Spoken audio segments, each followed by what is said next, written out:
শ্রাবণের আকাশে সাদা মেঘের ভেলা, কখনো বৃষ্টি হয়ে ঝরছে, কখনো ভেসে বেড়াচ্ছে পাহাড় থেকে পাহাড়ে। পাহাড় আর মেঘের মিতালি চোখে পড়ে নেত্রকোনার পাঁচগাঁও পাহাড়ে। সারা বছর পর্যটক থাকলেও বর্ষায় সবচেয়ে বেশি ভিড় জমে পর্যটকদের। চন্দ্রডিঙা পাহাড়ি ঝর্ণা ছড়া এখানকার অন্যতম দর্শনীয় স্থান। এখানকার ছোট বড় সব পাহাড় পড়েছে একেবারে সীমান্তের শূন্যরেখায়। তার উপর পাহাড়ি ঝর্ণা ছড়ায় গা ভেজাতে অনেক পর্যটকই ভুল করে চলে যাচ্ছেন ভারতের সীমান্তে। যদিও গত কয়েক মাস ধরে সীমান্তে কঠোর অবস্থানে বিজিবি সদস্যরা। মানুষের ভুলবশতে ঢুকে পড়ে যে বর্ডার ক্রস করে চলে যায় আর কি। তারপরে আপনার মনে করেন তারা সারারা বিজিবি সারারা তারা ডাইখা সুন্দরভাবে বুঝ দিয়া তাদেরকে আবার ফেরত নিয়ে আসে। বলে ইন্ডিয়ার ভিতরে জায়গা পর্যটকরা কোনো সুবিধা নাই, তারপরে বিজিবি যাইতে দেয় না। ঝর্ণা হয়েছে পাহাড়ের ভিতরে, ইন্ডিয়ার ভিতরে পড়ছে, তো এখানে যাইলে বিয়াস হবে দৈরা নেগা। সুযোগ সুবিধা আর নিরাপত্তা সব দিক দিয়েই পিছিয়ে নেত্রকোনার সব কয়টি পর্যটন স্পট। পাঁচগাঁওয়ে প্রশাসনের পক্ষ থেকে চন্দ্রডিঙা রিসোর্ট নামে একটি স্থাপনা তৈরি করা হলেও 1 বছরের বেশি সময় ধরে তা বন্ধ। ফলে ঘুরতে আসা পর্যটকদের প্রায় সময়ই পড়তে হচ্ছে ভোগান্তির মধ্যে।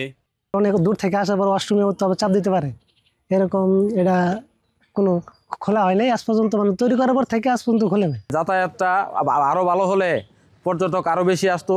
সোমেশ্বরী নদী, পাতলাবন, মহাদেও নদ, লেঙ্গুড়া, গণেশ্বরী নদী সহ অসংখ্য পর্যটন স্পট রয়েছে সীমান্তবর্তী 2 উপজেলায়। রয়েছে সাদামাটির পাহাড়ের মতো জিআই স্বীকৃতিপ্রাপ্ত পর্যটন স্পট। তবে যোগাযোগ ব্যবস্থা আর থাকা খাওয়ার পর্যাপ্ত সুযোগ সুবিধার অভাবে অপার সম্ভাবনা থাকলেও তাও ম্লান হচ্ছে। এখানে রাস্তাঘাটগুলো একটু যদি ভালো হতো তাহলে আমাদের যারা ট্যুরে আসে এদের জন্য সবচেয়ে ভালো হতো। রাস্তাঘাটের যে একটা অবস্থা, আসা মনে করেন যে কলমাকান্দা থেকে এদিকে আসাটা খুব টাফ একটা বিষয়। পর্যটন স্পটগুলোকে ঢেলে সাজানো, বন্ধ রিসোর্ট চালু, পর্যটকদের নিরাপত্তা নিশ্চিত সহ সীমান্তের কাছাকাছি না যেতে প্রচারণা সহ প্রয়োজনীয় ব্যবস্থা গ্রহণ করা হবে বলে জানান জেলা প্রশাসক। যে রেস্ট হাউসগুলো আছে এগুলাকে সংস্কার করে পর্যটকদের বসবাসের উপযোগী করার জন্য আজকে আমরা জেলা উন্নয়ন সমন্বয় সভায় আমরা রেজুলেশন করেছি। কলমাকান্দার যে রেস্ট হাউসটা বন্ধ আছে বলছেন আপনি, এটাকেও বিজিবির সাথে আলোচনা করে কিভাবে দ্রুত সংস্কার করে এটাকে উন্মুক্ত করে দেওয়া যায়, এটা আমরা উদ্যোগ নেব। অপার সম্ভাবনাময় পর্যটন এখনও জেলার অর্থনীতিতে তেমন কোনো অবদান রাখতে পারেনি। তাই পরিকল্পিত উন্নয়নের মাধ্যমে পর্যটনকে অর্থনৈতিক হাব হিসাবে গড়ে তোলার আহ্বান স্থানীয়দের।